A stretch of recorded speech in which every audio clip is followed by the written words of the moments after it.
more Trump campaign national spokesperson Katrina Pearson. Yeah, good to see you. Thank you. Listen, so the only reason I pressed her on her prior statements was because the public's trying to decide now that she's been injected into this campaign whether she is credible, whether they can believe the specific allegations, right? Miss Piggy and in particular Miss Housekeeping, which has a whole different connotation. Absolutely. Right? Having said that, there's no question that he really berated her about her weight and was so insensitive about weight, Katrina.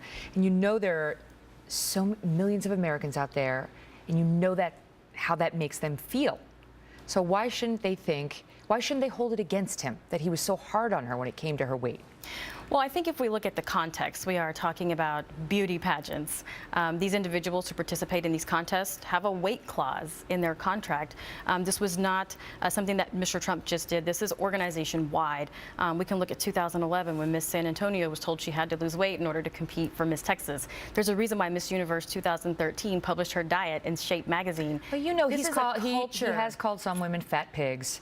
He's constantly evaluating women based on a number. They're a 7, they're a 10. I mean, he's very into body shape of women. Well, absolutely. Mr. Trump owned a beauty pageant, and that's where some of that comes from. That is also entertainment. That is also television. When you look at the woman, for example, like his wife and his daughters, they say he treats everyone the same. So we can't just pull out one section of women and say he only does this to women.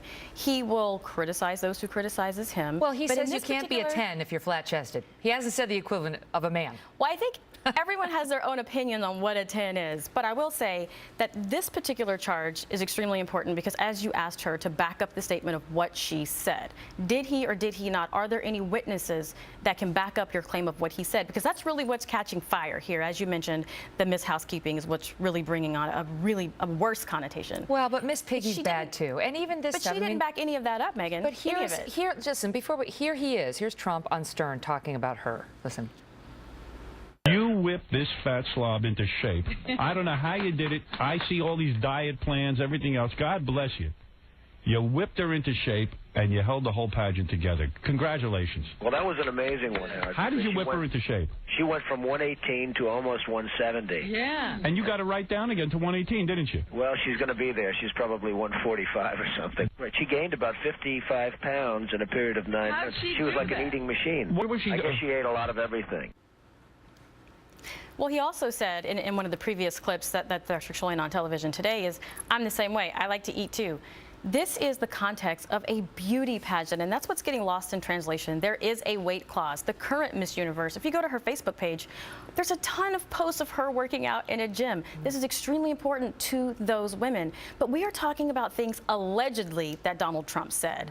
Well, not what he actually said. A lot of this is on tape. Well, a lot of that's on tape, but calling her those names, that's not on tape, and there are no witnesses. We need to be focusing on actions like Hillary Clinton and what she did to that 12-year-old little girl that was brutally raped to the point to where she could no longer have children. That is something that's permanent, that sticks with a woman, and she laughed about it. All right, I got to go. That's a longer story to get into for another night. Katrina, good to see you. Thank you. So a new contract.